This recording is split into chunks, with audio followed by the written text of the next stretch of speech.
Hey you guys, what's up? How are you all doing? I hope you're doing great and amazing. Welcome to my channel one more time. This week we have a book called Enlightenment Now by Steven Pinker.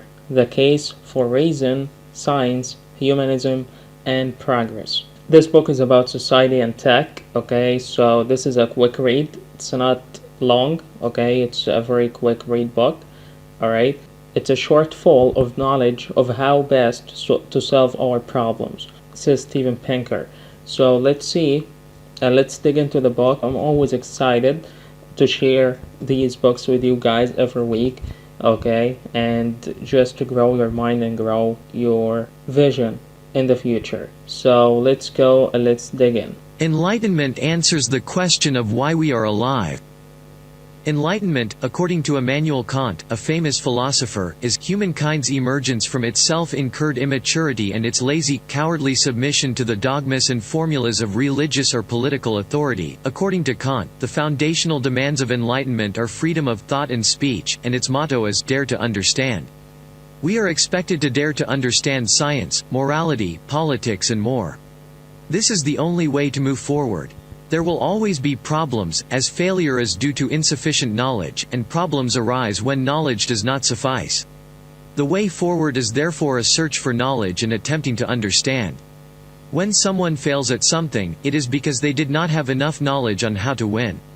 This failure then becomes a problem as there is not enough knowledge to beat the issue, therefore problems arise only when knowledge does not suffice. Enlightenment is a constant search for new understanding of the human condition.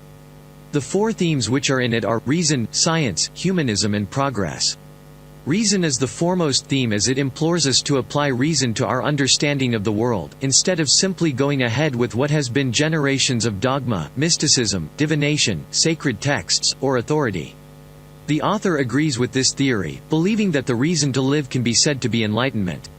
Having been asked what the reason to live was by a student, he had this to say: "In the very act of asking that question, you are seeking reasons for your convictions, and so you are committed to reason as the means to discover and justify what is important to you.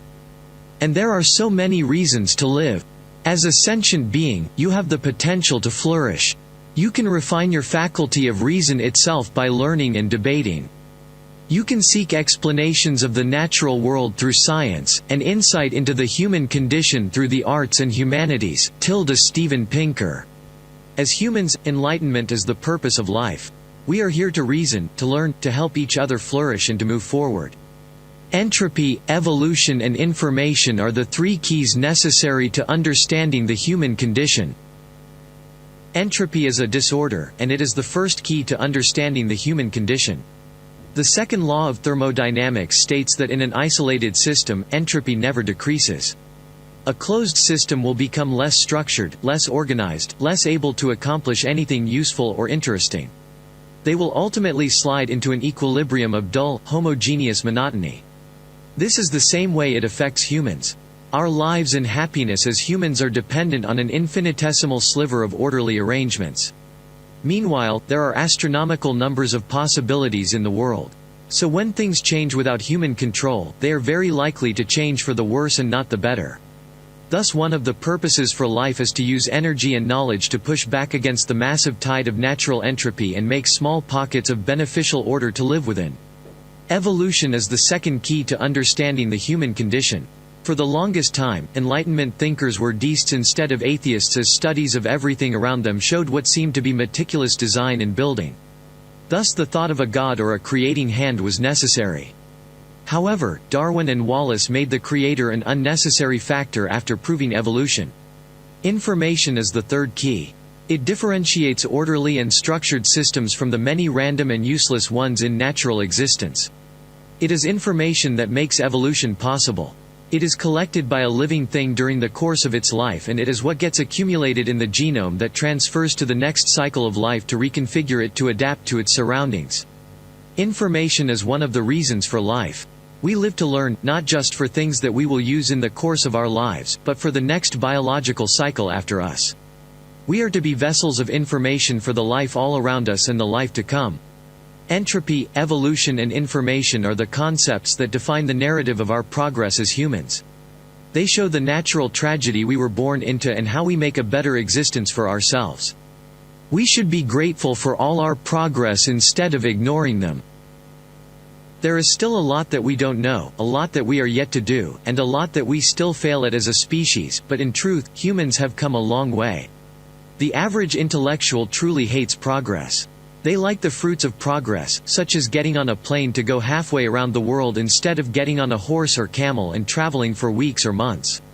They enjoy being able to send a text message to their counterparts across the globe instead of waiting to have their letters delivered. However, what these intellectuals don't like is the idea of progress. They are upset when they hear Enlightenment thinkers saying that understanding our world would improve the human condition. They look upon Enlightenment views with scorn, calling it blind faith or a quasi-religious belief. Several intellectuals choose to enjoy the benefits of humanity's progress, such as good medicine and quick transportation, but they refuse to acknowledge the fact that although we still have a long way to go, we have already accomplished a lot. Progress, no matter how little, should not be disregarded. They choose to turn a blind eye to the fact that we are growing and progressing, choosing instead to be pessimistic and see the world as something that is only going downhill from here. To every one of them, the state of things where they are is worse than everywhere else. The media carries more bad news than good news, but this is not always for lack of good news, it is simply the negativity bias in our intellectual culture. We have been trained to have a vigilance for bad things, and this means that the information market has taken it upon themselves to constantly call our attention to bad things we have missed. It is true that many bad things happen in the world, but it is no reason to completely ignore the good. You cannot grow when you continue to focus on only the bad. When all that you see is the bad, then growth will seem unnecessary as everything would be a lost cause to you. However, this is not truly the case. In the constant entropy we are here to collect information and evolve. This is the Enlightenment belief. The state of the world now shows both good and bad progress, and it is up to us to determine where we end up. The world is certainly not where it was when Enlightenment thinking was born in the late 18th century. Some of the good changes are the following. 1. The life expectancy across the world has gone from 30 to 71, or 81 in more fortunate countries. 2. Children born even in the richest parts of the world rarely lived past their 5th birthday. Today, barely 6% of the children in the poorest parts face that fate. 3. In the past, in the richest countries, 1% of mothers did not live to see their newborns. Today, in the poorest countries, such occurrences are 3 times less than that and continue to fall. 4. Today, lethal infectious diseases can be managed or cured. However, 2 centuries ago, common diseases had the ability to wipe out a lot of people. This is an example of the progress of mankind. 5. The world is about 100 times richer than it was 2 centuries ago, and prosperity is more distributed. 6. Formerly, richer countries dedicated 1% of their wealth to supporting children, the poor, and the elderly. Today, nearly a quarter of wealth goes to these people, providing food, clothes, and shelter. 7. The proportion of humanity living in extreme poverty has fallen from 90% to less than 10%. 8. The world is giving peace a chance, having less and less people dying in battles and wars as there are less wars today, both within countries and without. 9. Life is getting safer as technology has improved, meaning that man has more control and fail-safes in place to save them from danger each time. 10. Racism is now looked down upon and can be abolished with determination. 11. Gender equality is now being incorporated into accepted society. 12. The people of the world are becoming more literate. In the early 19th century, only 12% of the world could read and write. Today, 86% can. Thus we have more lawyers, scientists and more, and we have come up with better laws and inventions. There are fewer wars and instances of inequality than there were 2 centuries ago. We are drifting away from fighting and more into inclusivity and equal rights, shunning racism, misogyny, and homophobia. 13. We have saved the ozone layer with international effort. These all show exactly how much Enlightenment has helped us grow and made us better. A few of the less pleasant developments in our world today are: 14. 700 million people in the world today live in extreme poverty. 15. Almost 1 million children die of pneumonia each year, with 500,000 from diarrhea or malaria, and thousands from measles and AIDS. 16. A dozen wars are raging the world, and even peaceful countries have thousands of nuclear weapons at the ready despite the absence of wars. More than 2 billion people are oppressed in autocratic states. 17. More than 2 billion people are oppressed in autocratic states. 18. 5 million people die in accidents each year and more than 400,000 are murdered. 19. 300 million people are clinically depressed, and out of them, almost 800,000 will resort to suicide eventually. 20. There are still cases of racism, misogyny and homophobia in the world. 21. Overpopulation is beginning to threaten the Earth. Global temperatures are rising as tons of carbon monoxide, sulfur dioxide and more are spewed into the atmosphere. 22. Marine life has declined by almost 40% and thousands of species are threatened with extinction. Although humankind has greatly progressed, it is true that there are still several shortcomings, such as the great amount of people still needy and the governments of countries keeping terribly destructive weapons. However, all of these do not negate our progress, and we will progress out of them soon as well. These are the negative developments we have seen in more recent times, and although they receive a lot more media than the positive, they are in no way as overwhelming as they seem. We have already come so far, and it is only a matter of time before we conquer these problems as well. It is up to us to choose the way forward. Equal rights are as a result of enlightenment and show how proper reason and understanding can help the world progress. Equal rights is something that has been sought for ages and is only now becoming truly mainstream. It is freedom from both racism and misogyny. Now all people, regardless of race or gender, can have the same opportunities available to them. This new development led to higher numbers of educated people, and lower numbers of poor people. It has bettered the world as a whole, as now everyone is on a level playing ground and we work together to achieve goals instead of spending time oppressing each other. It was reason and understanding that led to the conclusion that no one should be held back and everyone should get a fighting chance. People became enlightened and realized the wrongs they were making, and turned from their barbaric ways. Although there are still several occurrences of racism and misogyny, and they should no longer exist, we have come a long way from how bad things used to be, and that progress is proof that we can do even better. Enlightenment has opened the eyes of people to make them turn from their barbaric ways and support equal rights. While not everyone is there yet and there are still several instances of racism, misogyny or homophobia, the change will soon be complete and everyone would be enlightened. Reason, science and humanism as the ideals of enlightenment. The reason is not something we believe in. It's something we use. Many oppose reason, choosing to favor the heart over the head, the limbic system over the cortex. They claim that reason is just a pretext to the exertion of power and what is seen as reality is socially constructed. They refute the Enlightenment belief in reason, but their argument has a fatal flaw. They try to make their case, and give explanations that support their argument, and in doing this they negate themselves by trying to reason with others and prove why they have that belief. Many try to dismiss the place of reason in enlightenment, but it is impossible. You cannot negate the importance of reason in the human condition. In trying to make your case, and giving explanations that support your argument, you negate yourself by trying to reason with others and prove why you have that belief. It is as Descartes' argument goes, I think, therefore I am.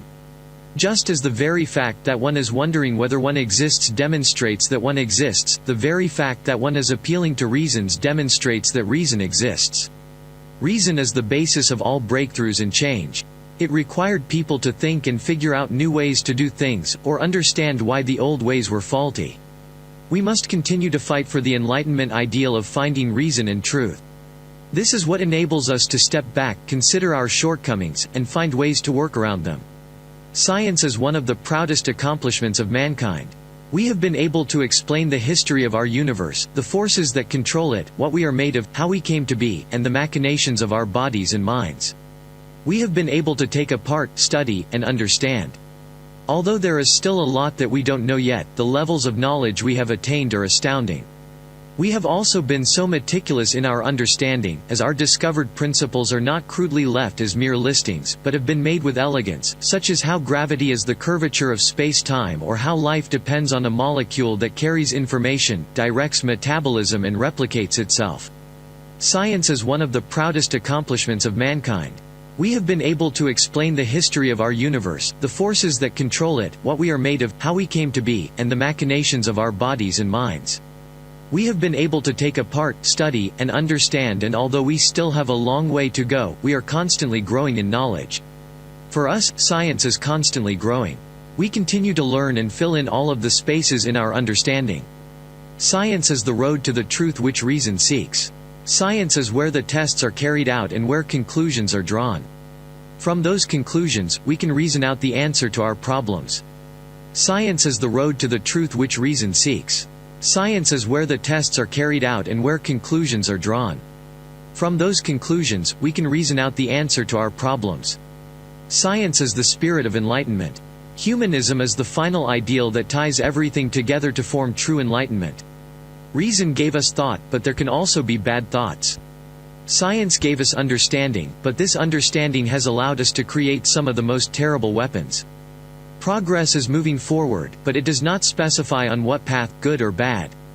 Humanism focuses on the welfare of humankind and everything around it. It is the good without God. It tapers our reasoning to make sure our thoughts are good and not evil. It keeps us from using our understanding without restraint and doing as we see fit, and it keeps us progressing on the path that is good. We will never have a perfect world, and it would be dangerous to seek one. But there is no limit to the good we can attain if we continue to apply knowledge to enhance human flourishing. This is what humanism ensures. Humanism is the final ideal that ties all together to form true enlightenment. It tapers our reasoning to make sure our thoughts are good and not evil. It keeps us from using our understanding without restraint and doing as we see fit, and it keeps us progressing on the path that is good. Conclusion. In the lifelong quest for why we exist, the only answer that one can find to be valid is enlightenment. We have been brought into existence to flourish. We are here to reason, to fight the constant state of entropy and make a place for ourselves with science, or to evolve and adapt to what we are faced with. We are to collect information to be passed on to the next cycle of life, and in all our doings, we are to care for all of humanity and try to make life better for all.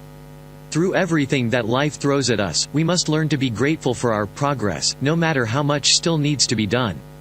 This will keep us optimistic and help us to keep moving forward. It has taken years to achieve what we have, creating equal rights in gender, race, and sexuality, but there is still a lot to do. However, we should focus on the good and look at our progress, and draw the strength to keep fighting from it. As long as we have a reason, science and humanism working hand in hand to guide us, we can be sure that we are on the right path. Always dare to understand. Never do anything blindly. Take it upon yourself to begin to put effort into forming an actual understanding of things in your everyday life. Okay, guys, so we finished the book. It was really great. We got a lot of information from it. I got a lot of statistics that we didn't know about yet. Okay, so always be kind, always keep learning, never give up. Okay, be kind to each other. So I love you all so much, guys. Thank you. See you soon next week.